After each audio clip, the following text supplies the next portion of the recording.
네, 반갑습니다. 코인농부 촌프로입니다. 리플이 최근 외부적인 악재가 연속적으로 발생하면서 굉장히 힘겨운 모습을 보이고 있습니다. 최근까지만 하더라도 잘 유지가, 지지가 좀 되고 있었는데 3,500원이 굉장히 중요하다라고 좀 말씀을 드렸습니다. 혹시라도 이 라인이 깨질 경우에는 3,000원 구간에서 강력한 지지가 될 것으로 좀 말씀을 드렸는데, 왜냐면 이 지난 단기적인 박스권 장세 속에서 고래 세력들의 자그마치 7조 원이 넘는 엄청난 자금을 매집했기 때문입니다. 자, 그래서 이 하단 라인이 3,000원 구간인데, 이 구간은 고래 세력들도 어떻게든 지켜내야 되는 자신들의 단가이기 때문에 이 구간까지 떨어지게 될 경우 저점 매수세로 강력히 개입을 하면서 다시 한번 지지를 해줄 것이다 라고 좀 말씀드렸고, 그래서 다행스럽게 어느 정도 지지가 되고 있습니다. 그래서 이제 고래 세력들이 적극적으로 개입을 하고 있는 만큼 다시 한번 반등 흐름, 다시 급등 흐름까지 연결될 수 있는 그런 기반이 마련되고 있다라고 보시면 되겠고요. 다만 아직까지 외부적인 악재가 완벽하게 깔끔히 마무리가 된 것이 아니기 때문에 그 여파가 조금은 남아 있습니다. 그래서 어느 정도 우리가 시장 상황을 면밀히 관찰하면서 함께 매매 대응을 해 주실 것을 당부 말씀드리고, 그에 따른 매수 타점과 매도 타점에 대해선 제가 무료 텔레그램방 통해서 여러분께 실시간 빠르게 공유를 해드리고 있습니다. 그래서 여러분도 이 사연에 따라서 함께 동참해 주실 것을 당부 말씀드리겠고요. 영상 하단에 더보기 클릭하시면 무료 텔레그램방 링크가 준비가 되어 있습니다. 리플에 대한 실시간 자료, 또 매수 타점과 매도 타점, 비중 관리는 어떻게 해야 되는지, 또 대내외적인 이슈 상황에 대해서 우리가 어떻게 대응을 해 나가야 되는지, 이런 모든 부분들 제가 100% 무료로 제공해 드리고 있고요.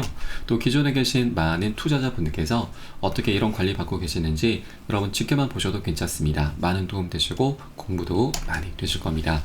자, 그리고 이번에 가장 문제가 되고 있는 바이비트 해킹 사건에 대해서 이 바이비트 CEO는 해킹 피해는 이제 큰 문제는 없다라고 좀 밝혔고, 이제 새로운 준비금 증명 보고서를 통해서 바이비트가 고객 자산을 100% 안전하게 보유하고 있다는 사실을 증명할 것이다 라고 밝혀주었습니다. 자, 그리고 바이비트 이제 해킹 사건을 좀 지원하기 위해서 여러 이제 기관들에서 바이비트를 지원을 해주고 있죠. 이번에 6억 달러 상당의 이더리움을 입금을 해주면서 현재 서로 좀 잘 도와주고 있는 모습, 상생을 하고 있는 것이죠. 그래서 이제 이 해킹 사건 어느 정도 일단락이 될 것으로 전망되고 있습니다. 자, 그리고 또 하나 문제가 되고 있는 것은 트럼프가 이 멕시코와 캐나다에 대해서 관세를 한 달 정도 이제 유예를 해 주었는데, 이제는 예정대로 다음 달 3월 4일부터 시행을 하겠다라고 좀 밝혔습니다. 그래서 이 소식이 전해지면서 엊그제 같은 경우도 급락 흐름이 다시 한번 연결이 됐었었죠.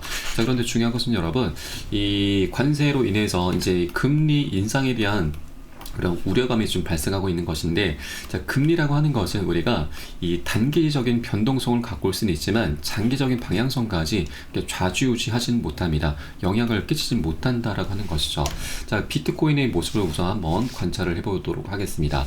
자, 비트코인은 지난 2022년 11월로 좀 거슬러 올라가면은, 자, 이때의 구간이었습니다. 이때부터 비트코인은 우상향을 했었죠. 그런데 이때부터 어떤 일이 있었냐? 바로 미국의 금리가 4% 이상 고금리 상태가 이때부터 시작이 됐습니다. 현재도 계속해서 지금 고금리가 유지가 되고 있는데, 비트코인이 오히려 계속 우상향하는 모습을 보였었죠. 자, 물론 그 중간중간 단기적으로는 변동성이 계속해서 나타났었습니다. 그래서 단기적인 금리라고 하는 것이 단기적으로는 영향은 있지만 장기적인 방향성까지는 그렇게 개입을 하지 못하고 있구나라고 엿볼 수가 있는 것이죠. 오히려 비트코인은 이 과정에 신고가까지 찍었습니다. 그래서 우리가 이 금리라고 하는 것에 너무나 매몰될 필요는 없으시다. 오히려 이런 금리 변동성을 우리가 활용해서 저점 매수세로 강력히 개입을 하면서 안정적으로 박앤셀 구간에서 싼 가격에서 우리가 단 한 개라도 더욱더 많이 모아나가는 그런 전략적인 기회 구간으로 꼭 삼아 주실 것을 당부 말씀드리겠습니다. 자, 그리고 최근에 이런 악재를 통해서 고래 세력들은 오히려 지금 계속해서 담아가고 있습니다. 자, 고래들은 담은 반면에 단기 투자자들은 모두 팔고 있는 것이죠. 자, 최근 데이터에 따르면 비트코인 고래들이 26,430개를 장기 보관 지갑으로 이체를 했습니다. 자, 금액으로 환산하면은 3조 원이 넘습니다. 자, 그런 반면 단기 투자자들 같은 경우는 27,500개를 매도를 했던 것이죠. 그러면 완전히 상반된 모습입니다. 개인들이 던진 물량을 고래들이 그대로 다 받아서 매집을 했다라고 하는 것이죠. 자, 그렇기 때문에 우리가 이 코인 투자라고 하는 것이 한 번에 급등하는 게 아니죠. 계속 상승과 조정을 반복하기 때문에 조정 구간이 나타날 때마다 우리가 공포에 휩싸이면서 즉각적인 반응을 하면 절대 안 되십니다. 공포에 반응하는 건 결국 매도나 손절이죠. 이런 것을 반복하다 보면은 우리의 소중한 원금은 눈 녹듯 사라지게 됩니다. 자, 그렇기 때문에 우리가 해줘야 될 것은 바로 비중 관리입니다. 자, 비중 관리라고 하는 것은 시장이 상승과 조정을 반복하는 가운데 단기 고점에서는 보통 추격 매수가 많이 발생하는데 추격 매수의 끝은 여러분 결국 손절이죠. 그래서 이렇게 고점 신호가 발생했을 때는 우리가 욕심을 내면 안 되십니다. 추가 상승을 기대하면서 많은 분들께서 오히려 불타기를 하는데 이것은 결국 우리의 원금을 까먹는 일밖에 되지 않습니다. 그래서 우리는 10에서 30% 가량만 미리미리 자발적으로 더 넣을 거고, 또 공포스러운 이런 조정 구간에서는 많이 매도가 나오는데 우리가 이때는 반대로 덜어놨었던 비중을 다시 치러가는 겁니다. 이런 것을 바로 비중 관리라고 하고, 또 관리를 해주다 보면은 우리가 여러 가지 효과를 누릴 수가 있습니다.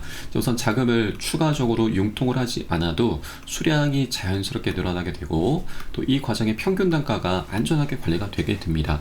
자, 그리고 이런 것들을 통해서 우리가 수익을 극대화하는 그런 부분도 있지만, 가장 핵심적인 부분은 우리가 멘탈이 털리지 않고서 조정 구간이 나올 때마다 멘탈을 털리게 되는데, 오히려 멘탈을 잡아 나가면서 안정적으로 새로운 기회 구간으로 바라볼 수 있게 해주는 것이죠. 그렇기 때문에 이루가 앞으로 나오는 이런 장에서는, 이런 시장 분위기에서는 비중 관리가 너무나 중요한 것이고요.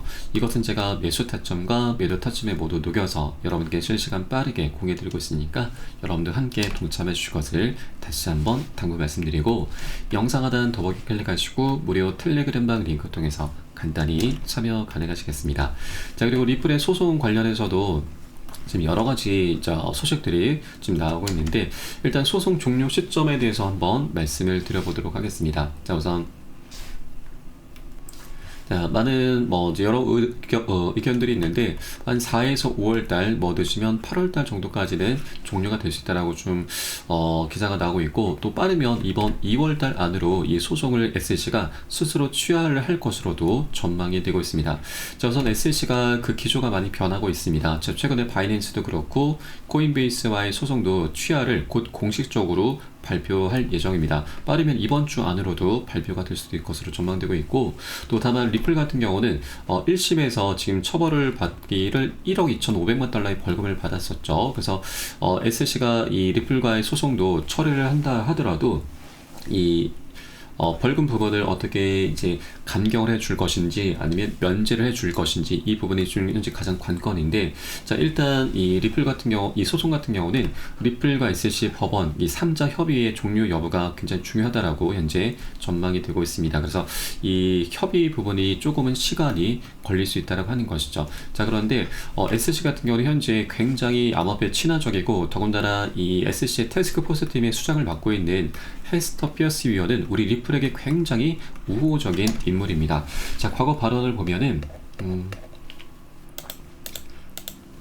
바로 이 위원이고, SLC가 비트코인 ETF를 방해할 이유가 없다라면서 ETF에 대해서도 굉장히 긍정적인 목소리를 냈었고, 또 결정적으로 리플의 소송전은 SLC의 관할권 확대 욕심이 불러온 결과다라면서 SLC가 그동안 갠슬러 체제 하에서 이 관할권을 자의적으로 확대 해석한 것을 계속해서 비판을 해왔었던 인물입니다. 자, 그리고 이 태스크포스 팀이 이번에 출범이 되면서 핵심 과제가 공개가 됐는데, 이 소송 관련해서 굉장히 중요한 내용들이 포함이 되어 있습니다. 암호화폐 증권분류 기준 설립과 SLC 관할권 정의, 암호화폐에 대한 일시적 구제 조치가 포함되면서 소송의 종료를 어느 정도 암시를 해주고 있죠. 이게 관할권 정의가 가장 눈에 띄는데, 자, 그래서 이 그동안 관할권을 자의적으로 확대해석한 것을 이제 다시 한번 재정의를 하겠다라고 좀 밝힌 것이죠. 이것은 결국 리플과 SLC 소송을 이제 종료를 시키겠다. 자, 그 판을 이미 다 짜놨다라고 보시면 되겠습니다. 자, 그리고 바로 내일입니다. 지금 내일 SLC가 갑작스럽게 또 한 번 비공개 회의를 잡아놨는데, 요 내용을 보시면 2월 27일 클로즈 미팅, 바로 비공개 회의가 잡혔고, 이 안으로 들어가서 보시면 여러 가지 사안들이 있는데, 자, 그 중에 가장 핵심적인 사안만 말씀드리면 총 4가지 중에서 소송 청구의 해결이 포함이 되어 있는 것이죠. 그래서 바이낸스와 코인베이스는 이미 1달락을 시켰고, 그 다음 자리가 바로 리플 코인 XRP입니다. 그래서 이번 27일 한국 시간으로는 28일 새벽이 될 거고요. 이 결과가 28일 오전, 금요일 오전 중으로 나올 것으로 전망되고 있습니다. 그래서 가장 기대가 되는 부분은 이제 코인베이스처럼 자, 철회를 하는 형태로 합의 이제 그런 제스처가 나오지 않을까라고 기대가 되고 있습니다. 그래서 정말 빠르면 이번 달, 바로 이번 주가 리플에 있어서 굉장히 역사적인 변곡점이 될 수도 있겠다라고 좀 말씀드리겠고, 자, 그렇게 소송은 어차피 뭐 이번이 아니더라도 어차피 종료가 되는 것은 이미 기정사실화가 됐죠.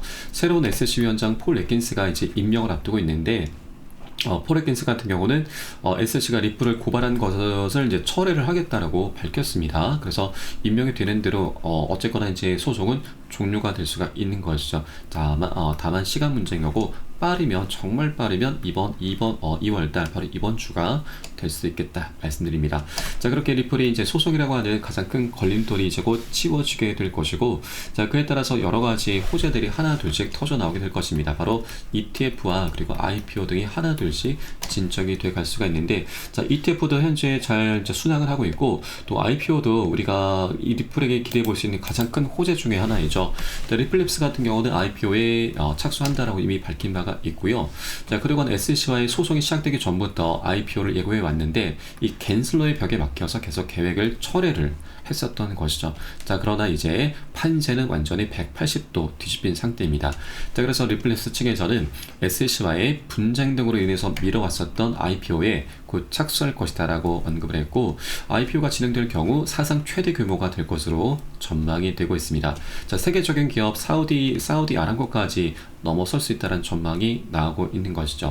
사우디 아람코 같은 경우는 현재 전 세계 시가총액 한 9위 정도로 지금 랭크가 되고 있습니다. 그래서 사우디 아람코까지 이제 바짝 뒤쫓게 되면서, 자, 리플은 이제 IPO를 통해서 세계적인 기업의 반열로 오르게 될 것이고, 이 과정에 최소한 35달러까지는 전망이 되고 있습니다. 현재 코인마켓캡 기준으로 보시면 리플의 단가가 가격이 2.3달러죠. 그러면 35달러에서 2.32달러, 앞으로도 15배 정도 우리가 무난하게 수익 구간을 기대해 볼 수가 있는 것이죠. 자, 다만 투자라고 하는 건 이렇게 강력한 호재가 있더라도 한 번에 급등할 수는 없습니다. 아까 말씀드렸듯이 계속 상승과 조정을 반복할 수밖에 없는 거죠. 그래서 우리가 해줘야 될 건 비중 관리가 너무나 중요한 부분이고, 이런 조정 구간이 나타날 때마다 여러분 절대 매도나 손절로 잘못된 선택이죠. 잘못된 선택을 하시면 절대 안 되시고, 오히려 우리가 여러분 여러 개 되시는 만큼 단 한 개라도 더욱더 많이 모아나가는 그런 전략적인 기회 구간으로 꼭 삼아 주실 것을 다시 한번 당부 말씀드리겠습니다. 그래서 이 모든 부분은 제가 매수 타점과 매도 타점에 녹여서 여러분께 실시간 빠르게 공유해 드릴 것이니까 여러분도 함께 동참해 주실 것을 다시 한번 당부 말씀드리겠습니다. 자, 그래서 마지막으로 영상 하단에 더보기 클릭하시고 무료 텔레그램방 링크 통해서 간단히 참여 가능하시겠습니다. 자, 그리고 텔레그램방 들어오시는 분들께는 제가 코인의 기초부터 심화까지 주제로 해서 전자책을 무료로 제공해 드리고 있습니다. 여러분 쉽게 보실 수 있도록 이 코인의 용어부터 쭉 정리를 해 놓았고요. 그리고 차트 분석은 어떻게 하는지, 우리가 보조지표들을 어떻게 활용하면서 수익으로 연결시킬 수 있는지, 이런 모든 부분들이 세세하게 쉽게 설명이 되어 있고요. 한 150페이지 정도로 구성이 되어 있습니다. 여러분 하루에 더도 말고 덜도 말고 한 10분 정도만 꾸준히 보시면 되고요. 그렇게 보시다 보면은 우리가 차트 속에서 그동안 안 보이는 것들이 새롭게 보이게 되실 겁니다. 그렇게 여러분 각자 이 매수는 어떻게 해야 되는지, 어디에서 매도를 해야 되는지, 또 비중 관리라고 하는 것은 어떻게 해야 되는지, 이런 것들 여러분 각자 지금 찾게 되실 거고요. 또 우리가 전문가들의 조언도 많이 참조를 하는데, 어떤 것을 기준 삼아서 근거를 삼아서 얘기하는지 우리가 쉽게 이해를 할 수가 있게 되고, 그 전문가들의 노하우까지도 우리가 내 것으로 만들어 갈 수 있게 되실 겁니다. 그리고 이런 것들을 토대로 해서 우리가 가장 좋은 부분은 최소한 잃지 않는 투자를 할 수 있게 되는데, 투자에서는 이게 가장 중요합니다. 우리가 여러분들께서 정말 고생해서 만들어낸 소중한 원금을 어떻게든 지켜내야 된다라고 하는 거죠. 자, 그런데 안타까운 것은 많은 분들께서 이제 돈을 버는 투자를 해야 되는데 돈을 쓰는 취미생활로 전락을 해버리고 마는 겁니다. 거의 90% 이상이 이렇게 취미생활로 지금 값비싼 취미생활을 하고 계신 거죠. 굉장히 안타까운 상황입니다. 자, 그래서 우리는 돈을 먼저 쫓기보다는 기본기를 먼저 탄탄해 주시는 게 가장 급선무이고, 여러분 하루 10분 정도만 꾸준히 보시면 최소한 중급 정도까지는 쭉 올라오실 거니까 여러분 모두 다 챙겨보시길 바라겠고요. 모두 100% 무료로 현재 제공해 드리고 있습니다. 자, 보시다가 잘 모르겠거나 하시는 부분이 있으시면은 언제라도 텔레그램을 통해서 문의 주시면 제가 바로바로 답변 도와드리고 있으니까 이 부분도 활용하시면 여러분 투자하시는데 정말 많은 도움이 되실 겁니다.